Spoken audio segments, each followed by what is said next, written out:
ಸಂಸತ್ತಿನಲ್ಲಿ ನೀವು ಮಾತನಾಡುವಾಗ ಬಿಟ್ಟಗಣ್ಣು ಬಿಟ್ಟ ಹಾಗೆ ನಾನು ಸೇರಿದಂತೆ ಹಲವಾರು ಜನ ನಿಂತು ನೋಡ್ತಾ ಇದ್ದೀವಿ.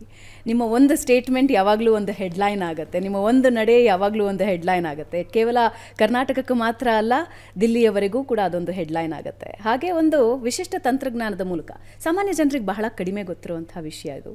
ಆದರೆ ತುಂಬ ಪವರ್ಫುಲ್ ತಂತ್ರಜ್ಞಾನದ ಮೂಲಕ ಈಗ ಮತ್ತೊಂದು ಸಲ ವಿಶ್ವ ನಿಮ್ಮತ್ತ ತಿರುಗಿ ನೋಡೋ ಹಾಗೆ ಮಾಡ್ತಾ ಇದ್ದೀರಾ. ಆದರೆ ಎತ್ತನ ರಾಜಕಾರಣ, ಎತ್ತನ ನ್ಯಾನೋ ತಂತ್ರಜ್ಞಾನ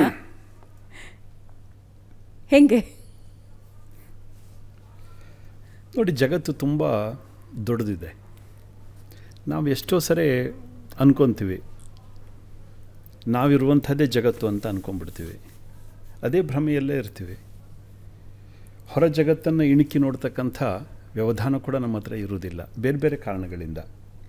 ಅದು ವ್ಯಾವಹಾರಿಕತೆಯ ಕಾರಣ ಇರಬಹುದು, ಅಥವಾ ವೈಯಕ್ತಿಕ ಆಸಕ್ತಿಯ ಕಾರಣ ಇರಬಹುದು. ನಾವು ಹೊರಗಡೆ ಇಣುಕಿ ನೋಡೋದೇ ಇಲ್ಲ. ಹೊರಗಡೆ ನೋಡಿದಾಗ ನಮಗೆ ಜಗತ್ತು ತುಂಬ ದೊಡ್ಡದಾಗಿ ಕಾಣುತ್ತೆ. ನಾನು ಎಷ್ಟೋ ಸರಿ ಹೇಳ್ತಾ ಇರ್ತೀನಿ, ನಮ್ಮ ಕಣ್ಣಿಗೆ ಕಾಣ್ತಕ್ಕಂಥ ಜಗತ್ತು ತುಂಬ ಚಿಕ್ಕದು, ಕಣ್ಣಿಗೆ ಕಾಣದೇ ಇರತಕ್ಕಂಥ ಜಗತ್ತು ತುಂಬ ದೊಡ್ಡದಿದೆ ಅಂತ. ಹೀಗೆ ಒಮ್ಮೆ ಅಧ್ಯಯನದಲ್ಲಿ ಆಸಕ್ತಿ ಬೆಳೆದರೆ ಅದು ನಮ್ಮನ್ನು ಎಲ್ಲೆಲ್ಲೋ ತೊಗೊಂಡು ಹೋಗುತ್ತೆ. ಅದರಲ್ಲಿಯೂ ಕೂಡ ಅಧ್ಯಯನದಲ್ಲಿ ಕೇವಲ ಆಸಕ್ತಿ ಅಷ್ಟೇ ಅಲ್ಲ, ಆಳಕ್ಕೆ ಇಳಿತಕ್ಕಂಥ ಒಂದು ಛಲ ಇದ್ದಾಗ ಹೊಸ ಜಗತ್ತಿನ ಅನಾವರಣ ಆಗುತ್ತೆ. ನಾನು ರಾಜಕೀಯದಲ್ಲಿದ್ದಾಗ ಅನ್ನಿಸ್ತಿತ್ತು, ರಾಜಕೀಯದ ಆ ಪರಿಧಿಯಲ್ಲಿ ಅದರಲ್ಲಿ ಒಂದು ರೀತಿಯ ಥ್ರಿಲ್ ಇರ್ತಿತ್ತು. ಎವ್ರಿ ಡೇ ಪ್ರತಿನಿತ್ಯನೂ ಜನ ಬರ್ತಾರೆ, ಹಾರ ಹಾಕ್ತಾರೆ, ಭಾಷಣ ಕರೀತಾರೆ, ಭಾಷಣ ಹೊಡಿತೀವಿ, ಚಪ್ಪಾಳೆ ಹೊಡಿತಾರೆ, ಸುದ್ದಿ ಆಗತ್ತೆ. ಅದು ಒಳ್ಳೆಯ ಸುದ್ದಿ ಆಗ್ತದೋ, ನೆಗೆಟಿವ್ ಆಗಿ ಮಾಡ್ತಾರೋ, ಪಾಸಿಟಿವ್ ಆಗಿ ಮಾಡ್ತಾರೋ ಆ ಪ್ರಶ್ನೆ ಬೇರೆ. ಯಾವತ್ತೂ ಕೂಡ ಚಾಲ್ತಿಯಲ್ಲಿ ಇರ್ತೀವಿ. ಏನೋ ಒಂದು ರೀತಿ ಥ್ರಿಲ್ ಇರ್ತಿತ್ತು. ಥ್ರಿಲ್ ಬೇರೆ, ಸ್ಯಾಟಿಸ್ಫ್ಯಾಕ್ಷನ್ ಬೇರೆ.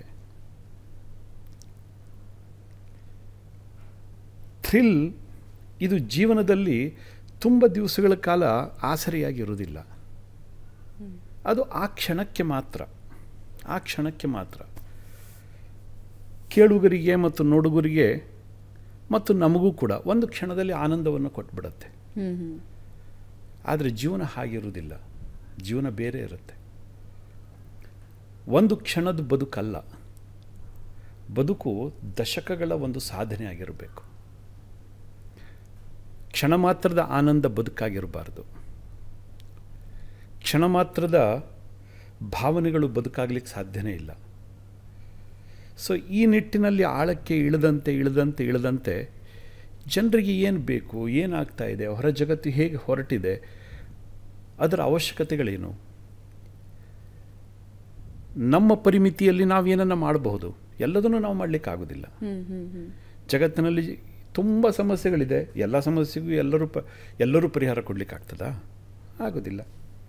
ಈ ಥರ ಯೋಚನೆ ಮಾಡ್ತಾ ಗೊತ್ತಾಗದ ಹಾಗೆ ಸಿಕ್ಕಿದ್ದು ನ್ಯಾನೋ ತಂತ್ರಜ್ಞಾನ ಕೈಗೆ.